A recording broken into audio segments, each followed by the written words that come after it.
এই মুহূৰ্তত জনাইছো এটা breaking news. Nagaon Uriagaon bypass চাৰিআলিত শোকাবহ পথ দুৰ্ঘটনা। নিয়ন্ত্ৰণ হেৰুৱাই বাগৰি পৰিল ৱেগনাৰ গাড়ী।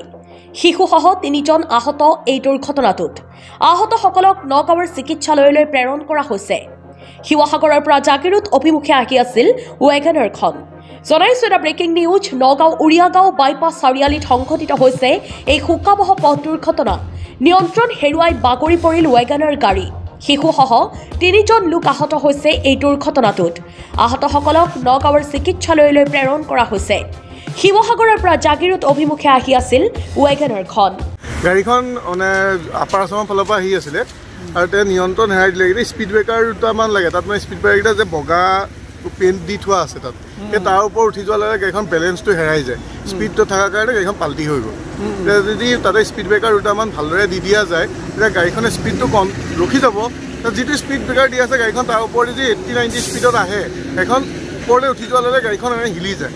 এই তাতে যে কেতিয়াবা ষ্ট্ৰেংটো বা বেলেঞ্চটো আনবেলেঞ্চ হৈ পেলাই লগে লগে পাল্টি মাৰি দিলে। মানুহ কিবা হৈছে নেকি বাৰু? 3জন মানুহ আছিলে, এজন শিশু আৰু তাতে এজন যোনে চলাই আছে চালকজন, আৰু তেখেতৰ হয়তো মাইকী মানুহ এগৰাকী আছিল বুলি কৈছে। তেখেতৰ মিছেছ হ'ব নেকি সম্ভৱতঃ।